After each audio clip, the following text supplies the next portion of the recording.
साहब आप ज़रा बताएं, वजाहती ऑर्डर आया है सुप्रीम कोर्ट का, ये टाइमिंग फिर बड़ी अहम है। पहले भी कोई शक नहीं, ऑन द रिकॉर्ड है कि जब तरमीम के हवाले से इजलास बुलाया गया था उस वक्त भी, और आज फिर जब ज़रूरत है इन मखसूस नशिस्तों की हुकूमत को, हुकूमत के इत्तेहादियों को, फिर सुप्रीम कोर्ट की तरफ से वजाहती नोट आया है। ये टाइमिंग आप कितनी अहम तस्वुर करते हैं, ये बताइएगा, क्योंकि पाकिस्तान तहरीक इंसाफ के स्टांस को बहुत बड़ी सपोर्ट है सुप्रीम कोर्ट के इस फैसले से।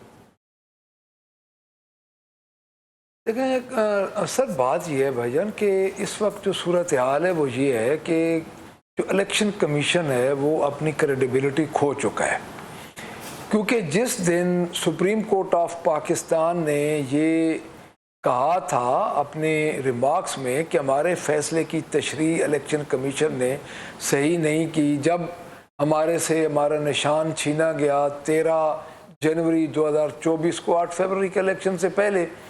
तो देखिए, एक तो मैं आपको एक ये बात क्लियर कर दूं कि जो पार्टी का सिंबल होता है वो कोई पार्टी की मलकियत नहीं होता, वो लोगों की मलकियत होता है। तो ये हर पार्टी के साथ किसी न किसी दौर में हुआ है कि उनसे उनका निशान वापस लिया गया, लेकिन वो पार्टीज, सियासी पार्टीज ख़त्म नहीं होती हैं ऐसी बातों से।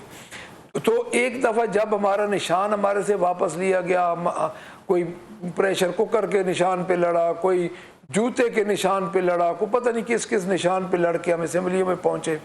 उसके बाद जब ये स्पेशल सीट्स का मामला आया तो इलेक्शन कमीशन ने एक फैसला, जब सुप्रीम कोर्ट ने इलेक्शन कमीशन को 8 जजेस का फैसला था, वो इलेक्शन कमीशन आज उस फैसले को एक इलेक्शन एक्ट की वजह से उस फैसले को नहीं मान रहा। तो मेरे ख्याल में ये टाइमिंग एक बैकअप की टाइमिंग है, एक बैकअप रखा गया है कि अगर बंदे पूरे नहीं होते तो हम सीट्स दे देंगे इस अमेंडमेंट के लिए। मैं बार बार एक ही बात करूंगा जी, सीट्स भी दे दें, अमेंडमेंट करवा लें, अद्दी अक्सरियत पे अमेंडमेंट हो जाएंगी, सारा कुछ कर लें। देखें क्या क्रेडिबिलिटी रह जाएगी दुनिया में इन अमेंडमेंट्स की, जब आपके पास दो बुनियादी जो असूल हैं कि अमेंडमेंट्स, आइन में अमेंडमेंट्स के लिए या सारी जमातों का कंसेंसस हो या उस जमात के पास इतनी अक्सरियत हो कि वो अपनी अद्दी अक्सरियत की बुनियाद पे ज़ाती तौर पे, जिस तरह 97 में नून को मिली थी एब्सोल्यूट मेजॉरिटी मिली थी, जिस तरह भी मिल गई।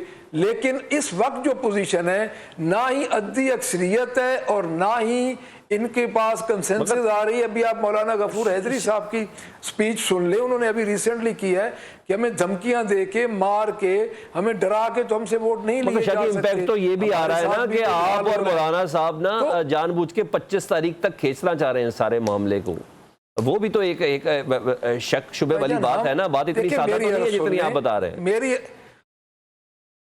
देखिए, बात बिल्कुल इतनी सादा नहीं है, आई एग्री। बात ये सादा होती तो ये एक बड़ा ग्रैंड एक कंसेंसस हो जाता, और अगर ये जमहूरी ताकतों के पास मुकम्मल होती, मैंडेट होता इन अमेंडमेंट्स को लाने का। और इनको देखें, मैं आपको एक अर्ज करूं कि एक कानून, एक कॉन्स्टिट्यूशन में आइन हमारे में मिला 1973 में। उसके बाद आपको याद होगा जो आया था जनरल ज़िया के दौर में, जो एक अमेंडमेंट आई थी, उस पे भी गैर जमाती एक असेंबली थी, लेकिन उसने भी, पूरी असेंबली ने कंसेंसस किया था। शायद आपको याद होगा जब 58(2)B आया था, आपको भी याद होगा। लेकिन ये तो चीज ही उल्टी हो रही है ना सर।